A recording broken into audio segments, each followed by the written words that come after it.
AND gate is the second gate in basic gates.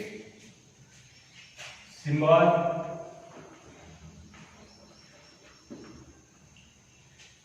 जे AND gate लिहिलेला आहे, या AND गेट मध्ये जो D कॅपिटल आहे तोच तुमचा सिम्बॉल आहे AND गेटचा. हे कधीही लक्षात ठेवा. जेव्हा तुम्ही सिम्बॉल्स ड्रॉ करायला जातात तेव्हा काय होतं, AND गेटच्या वेळेस OR गेटचा काढता, कधी डाऊट येतं की मग तो नॉट गेटचा कधी येणार, कधी NAND गेटचा होतो.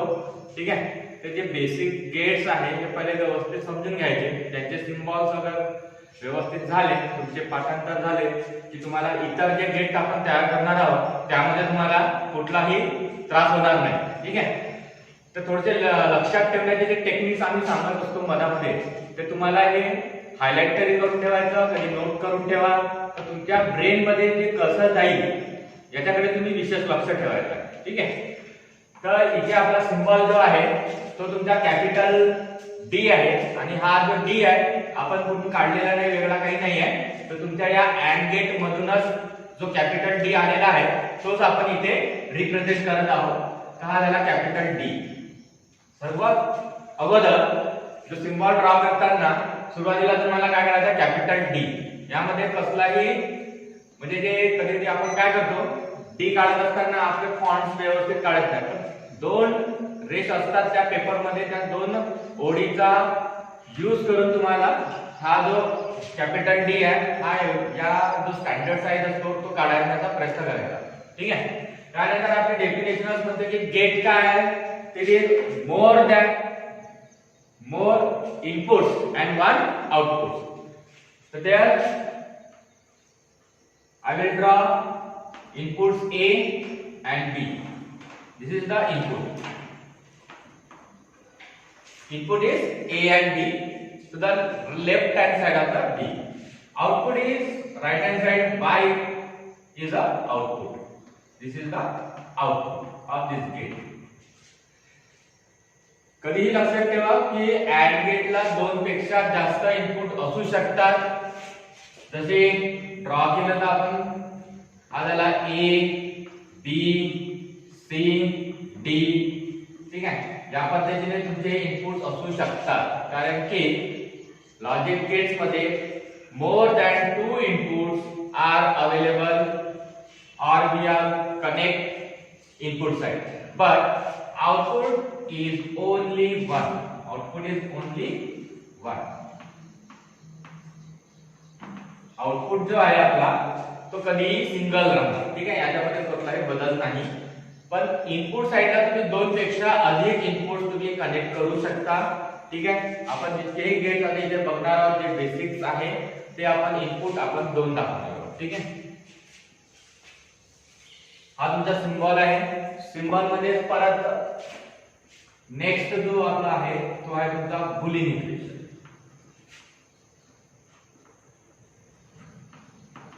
बुलियन इक्वेशनला दुसरं नाव आहे तुम्हाला लॉजिक इक्वेशन.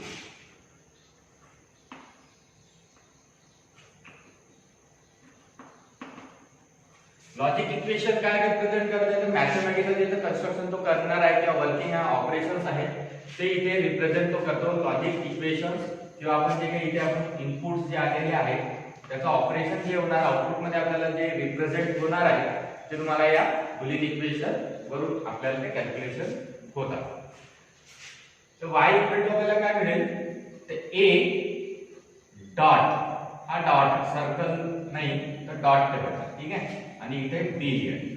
इनपुट्स दोन आहेत तर a डॉट b घ्यायचे. More than one input, more than two input असेल तिकडे डॉट c डॉट d या पद्धतीने रिप्रेझेंट करायचे. ठीक आहे, आता हा डॉट इथे जे आलेला आहे हा सुद्धा तुमच्या या AND गेट मध्ये रिप्रेझेंट केलेला आहे ऑलरेडी. जसं मी सांगितलं AND गेट मध्ये जो D आलेला आहे तो तुमचा सिम्बॉल मध्ये घ्यायचा आहे. आणि D फॉर डॉट म्हणजे तुमचं जे डॉट आहे याच्यामध्ये आपण डाउट्स कधी येतात. OR गेट आणि AND गेटच्या ऑपरेशन मध्ये जे ऑपरेशन्स येणार आहे, ऑपरँड जो येणार आहे तो आपण कसा विसरून जातो कधी कधी. ठीक आहे, तर हे रायटिंग वर्क्स मध्ये तुम्ही थोडंसं तुमच्या याच्यामध्ये आणून घ्या म्हणजे तुम्हाला कुठचाही डाऊट इथे राहणार नाही. आणि याला आपण ऑपरँड म्हणतो. काय म्हणतो, ऑपरँड. जे काही सिम्बॉल्स आहेत ऍडिशन्स आणि इथे आलाय मल्टिप्लिकेशन. डॉटला ऑल्सो हा जो डॉट आहे याला तुम्ही क्रॉस म्हणजे मल्टिप्लिकेशन मल्टिपल त्याला तुम्ही करू शकता. ठीक आहे. त्यानंतर आपला येतो ट्रुथ टेबल.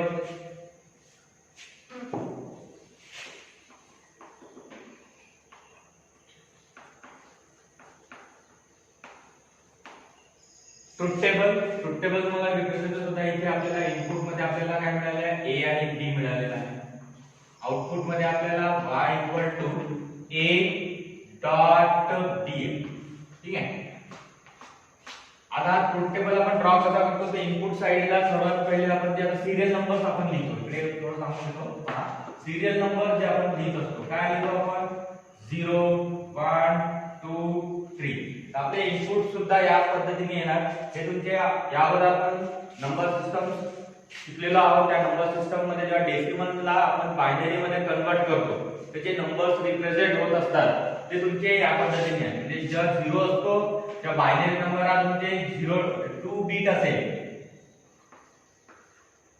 2 बीट मध्ये आपल्याला रिप्रेझेंट करायचे असेल तर तुम्हाला 00 या पद्धतीने रिप्रेझेंट होणार. ठीक आहे. नेक्स्ट तुमचा जो 1 आहे हा 1 तुमचा 0 1 कन्सिडर होतो. सेकंड 1 0 आणि तिसरा आहे 1 1.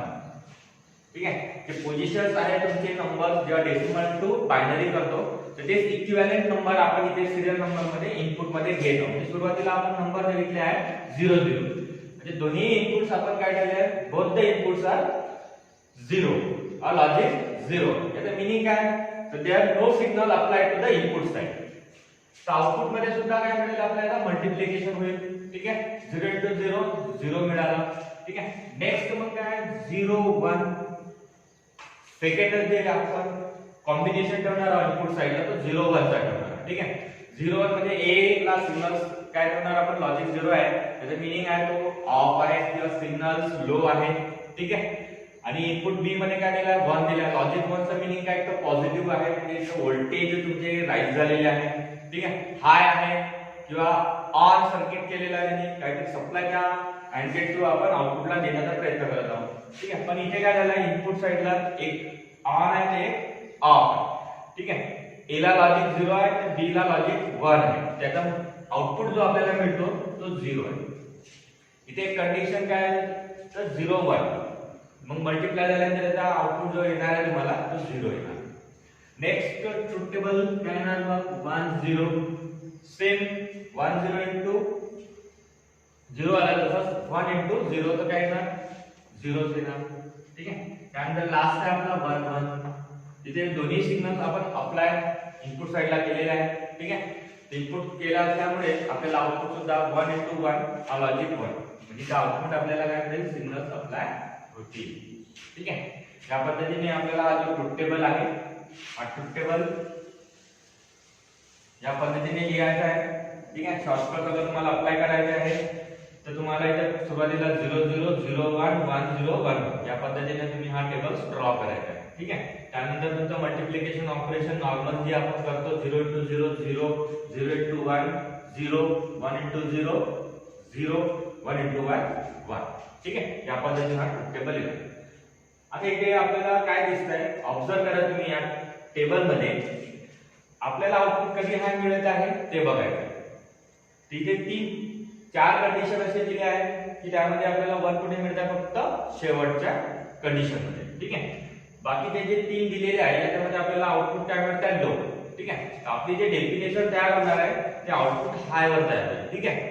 तर आउटपुट हाय आहे तर यावेळेस आपल्याला डेफिनेशन जे मिळेल काय मिळेल,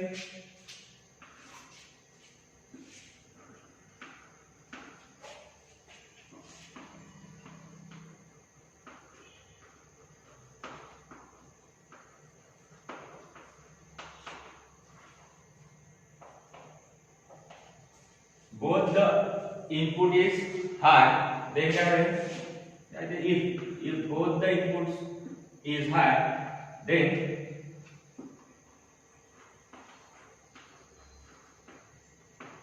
output is high. ही तुमची डेफिनेशन कंडिशन काय राहील, दोन्ही इनपुट तुम्ही अगर सिग्नल हाय ठेवले तरच तुमचा आउटपुट हा हाय असेल. ठीक आहे, हे कधी लक्षात ठेवा. या एका स्टेटमेंटने तुमचा ट्रुथ टेबल ड्रॉ होऊ शकतो. ठीक आहे, या अदर जेव्हा आपण कधी पुढे जाऊ किंवा पुढे आपल्याला असे काही स्टेटमेंट येतात की जिथे एका स्टेटमेंटने आपल्याला ट्रुथ टेबल रिप्रेझेंट करायचा असतो. ठीक आहे, हा तुमचा या पद्धतीने अँड गेट आहे. ठीक आहे, त्यामध्ये काही डाऊट असेल तर तुम्ही तसे आमच्या साइटवर ईमेल किंवा तुमच्या व्ह्यूज तिथे टाका.